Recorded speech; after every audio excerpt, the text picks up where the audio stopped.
Istanbul city.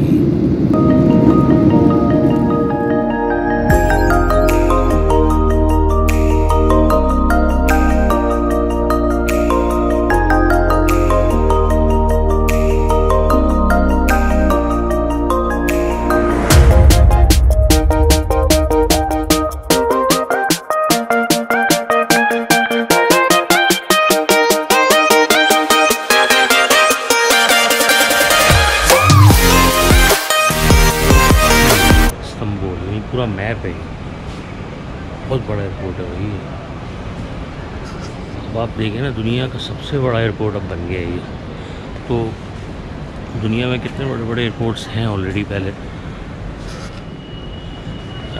जो एक ही मतलब जो वो होती है रूफ़ है, तो एक रूफ़ में जो सबसे बड़ा जो टर्मिनल है वो यही है।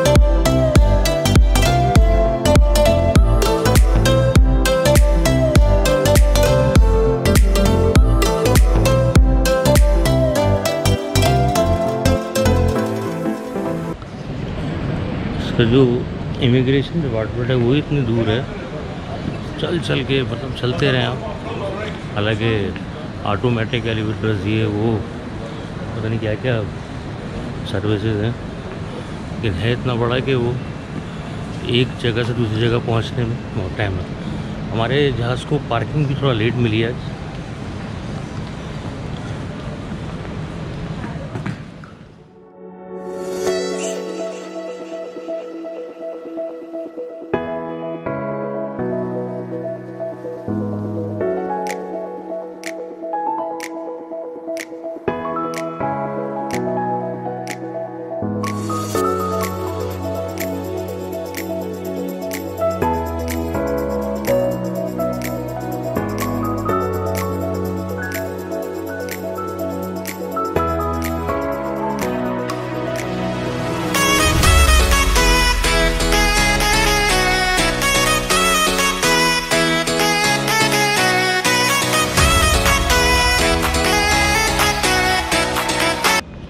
बैगेज क्लेम के लिए जाना पड़ रहा है। ये है मेरा 18 नंबर, और यहाँ पे जितनी फ़्लाइट्स भी आई हैं वो सबकी डिटेल इसके अंदर मौजूद है। किस बेल्ट पर आपका गेट्स इतने हैं यहाँ तो कि वो चलते रहो बस। 18A। और ये इतना बड़ा एयरपोर्ट है कि इसमें जो मूवमेंट है वो ज़्यादातर उसमें होनी चाहिए, जो यहाँ पे वो गाड़ियाँ वगैरह चलती हैं वो ज़्यादा सही।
एयरपोर्ट नो डाउट बहुत ही ज़बरदस्त मतलब एयरपोर्ट बनाया है उन्होंने ये, और एक्स्ट्रा ऑर्डनरी। लेकिन एक चीज़ यहाँ पर मैं देख रहा हूँ कि यहाँ पे जो है इन्होंने घड़ी जो वॉच होते हैं टाइम देखने के लिए, जैसे जो एयरपोर्ट पे बहुत ज़्यादा मतलब नज़र आती है, लेकिन वो यहाँ पर मतलब सिर्फ बोर्ड के ऊपर ही लगी, और बोर्ड भी इतने दूर हैं।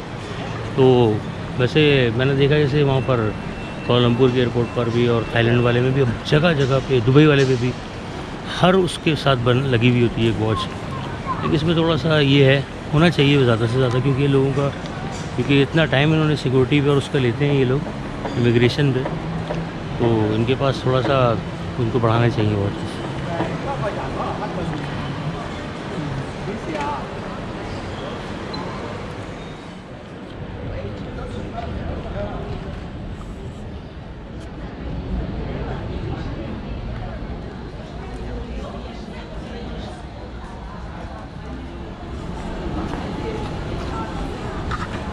ये इस्तांबुल का जो एयरपोर्ट है भाई इतना बड़ा है कि इसको तो चल के जो है ना आदमी बिल्कुल हाल बुरा हो जाए। वाकई ये दुनिया का सबसे बड़ा एयरपोर्ट है, बहुत बड़ा। यानी इन्होंने जो कैटेगरीज बनाई हुई हैं ABCD जो गेट्स की होती हैं, उसमें A भी बनाई हुई है, B भी बनाई हुई है, BC भी बनाई हुई है। देखिए जैसे सामने है B5 है, मेरा है B6B। इतने गेट्स हैं कि वो उनकी वही ख़त्म हो गई, तो काउंटिंग उन्होंने इस तरह से कर दी कि उसको इसमें ऐड कर दिया। और बहुत बहुत खूबसूरत एयरपोर्ट है।